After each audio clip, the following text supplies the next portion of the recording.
Marcos 1,15, dizendo: o tempo está cumprido e o reino de Deus está próximo. Arrependei-vos e crede no Evangelho. Esse versículo aqui, ele é importante. Quem diz isso é Jesus no início do seu ministério. Após ser batizado, ele vai pregar o Evangelho e ele vai dizer: o tempo está cumprido.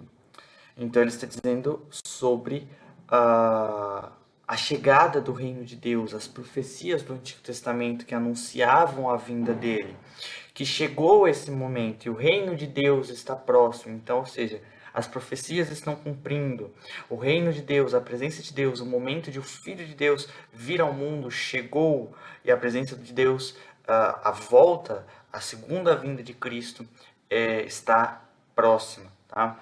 Arrependei-vos, e aí ele vai dar duas condições para que a gente possa fazer parte dessa promessa e desse reino que ele veio trazer. Ele diz: arrependei-vos. Isso aqui, lá no grego, no original, ele é um mandamento, tá?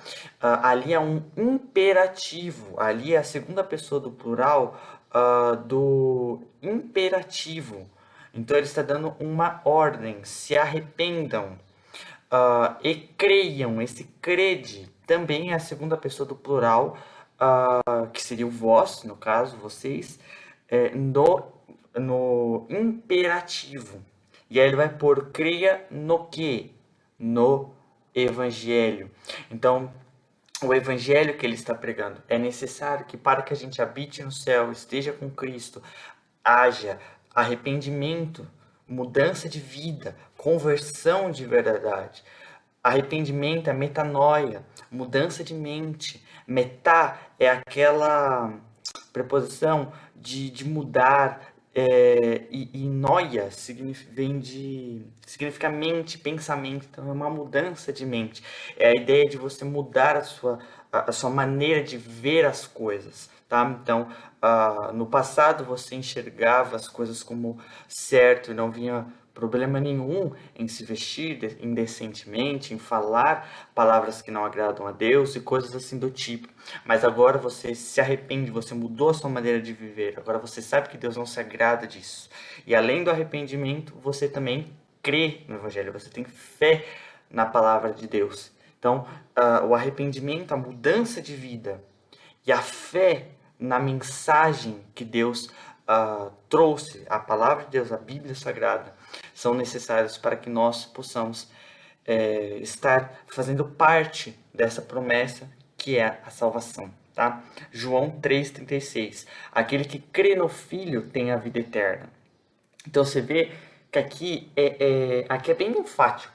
No grego, esse crer aqui, ele é um particípio presente, aquele que está crendo, tá? Aquele que continua, aquele que persiste crendo no Filho, tá? E não é qualquer, não, tá?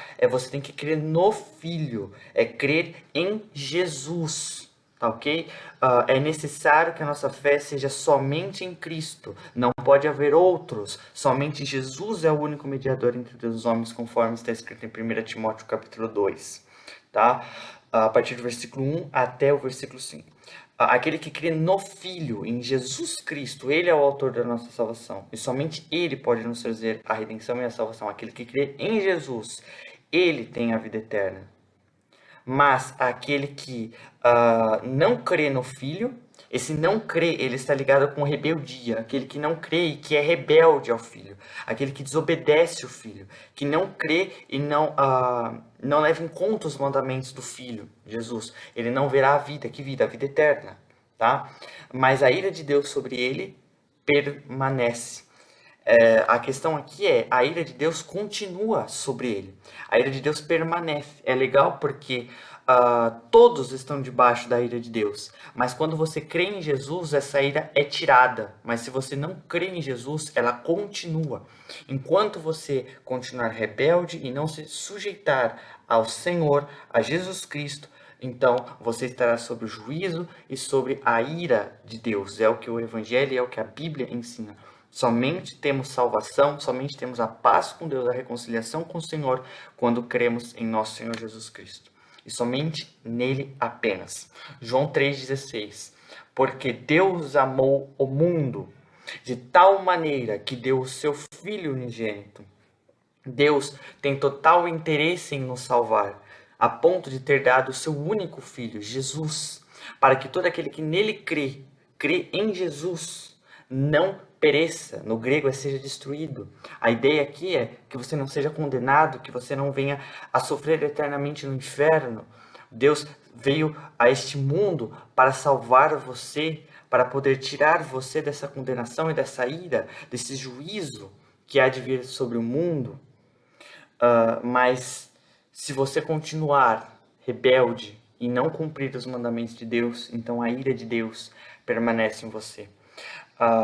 Aqui está escrito, para que todo aquele que nele crê não pereça. O inverso também é verdade.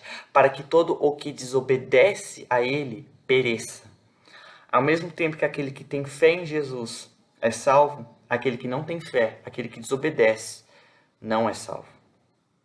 Mas aquele que crê no Filho, ele tem a vida eterna, corroborando com os outros versículos.